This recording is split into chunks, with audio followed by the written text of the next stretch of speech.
This video is for teachers who are looking for more effective and efficient ways to grade assignments and homework to be able to save a little more time. So as a former classroom math teacher, I had to come up with some really good strategies on how to save time. I did assign a lot of homework, like daily homework, and I did assign a lot of assignments during the day. And I realized that the students didn't just want their work to be turned in for credit and no credit, that they really wanted to get some feedback. Like they wanted to basically for me to get the work and say, okay, you took the time to do it. Now I'm going to take the time to read it. I'm going to acknowledge your work. And so that's why I did take some time to grade, but I came up with a few strategies that I want to share with you that might help. Number one, if I'm giving an assignment that has 3, 4, 5, 10 questions on it, whether it's in English, social studies, or science or math, the best thing to do is to pick one or two of the questions that you really want to see what the students wrote, how they answered.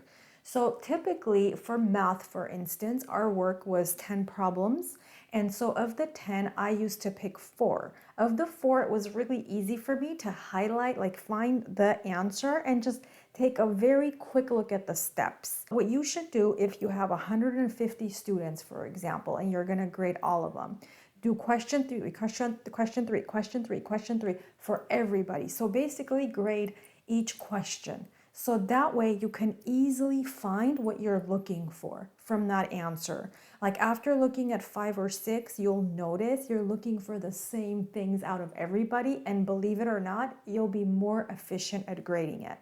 Now, let's say you have the 3 questions or the 2 questions that you chose, and you see, oh my gosh, the students, like maybe only 50% were able to answer the way you wanted. The best thing to do is to use that question for your warm up, for your starter question the next day. Put it on your whiteboard, put it on your smart TV, and have the students talk with partners, to have them talk in groups to come up with answers. So that way you kind of go over it in every class, and it's a great checking for understanding strategy to tackle what the students don't know the next day as a whole group. When you have teacher assistants, when you have bilingual aides, a lot of times I've seen teachers give the assignments to those folks to grade. I think it's not the best strategy to do that, because if they're grading, you're just doing it just to enter something in the grade book. I don't like that. I want to look and see what the students responded, because then based on that, I know whether they learned something or did not learn something. So it's kind of like I use it as a formative assessment.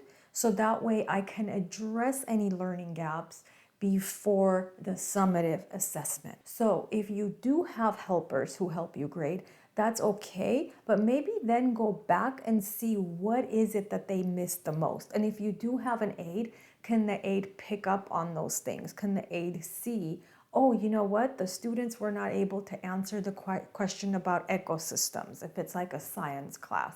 So then can the aide articulate to you what they missed so that you can review it the next day in class and help fill the gaps in knowledge? I've seen some teachers using Google Forms, which you can turn into Google Sheets, to correct responses. So that way everything is there computerized, and then you can like sort answers and see, get a good feeling of who answered things correctly and who didn't. So that's a strategy you can try. There's also a program called Formative, and if your district pays for that, awesome. If not, you can buy the teacher version of Formative. And what you can do with that is have the students answer questions, and then you can even make sure it tells them why if they got the question wrong. And that way they have like more of an immediate feedback. If you do know of other tools like tech tools like this, where it not only grades but explains why they got answers wrong, you can use those tools rather than paper pencil. I think when it comes to assignments, when it comes to homework, as much as possible, maybe you can create the atmosphere, the expectation in your class that they don't have to turn work in. So for instance, what I would used to do is have the students work on assignments, and then I would walk around. Like you never would see me sitting in my classroom. I would walk the entire time, and that's why I had such strong engagement, because I would walk and then I would keep the kids accountable for doing their work. So then every time I would see that they showed steps and they got the right answer, I would stamp their paper. I would put stickers on their paper. And then I would say, okay, if you have 4 stamps out of 8 that you were supposed to get, great. Turn it in. This is the bucket for 4. This is the bucket for 3, bucket for 2, bucket for 1. And then based on that, I would enter the grades. So it's a good strategy because it's kind of like they're grading their own work and then you're just entering the answers. You can do the same, have everyone take out a red pen and say all other pens and pencils must be put away completely. So have them take out a red pen, have the students write their ID numbers or some kind of a no name identifying value, like maybe a birthday or something, have them write that on their paper.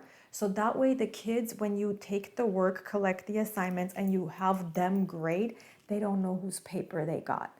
So if there is an ID number instead of a name, they're not going to be able to know, oh, that's Jackie's paper, and I'm going to make sure Jackie gets 9 out of 10 because she's my friend. So you avoid that.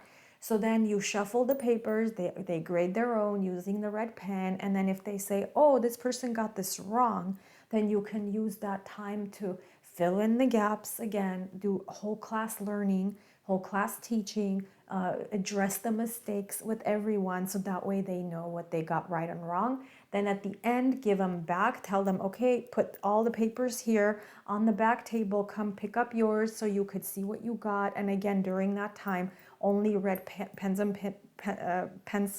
and markers are allowed, so that way they don't cheat, they don't write answers that they're not supposed to. Then you just have to collect an input. So these are just some ideas and strategies that you may not have thought of, or maybe you have but you want to retry.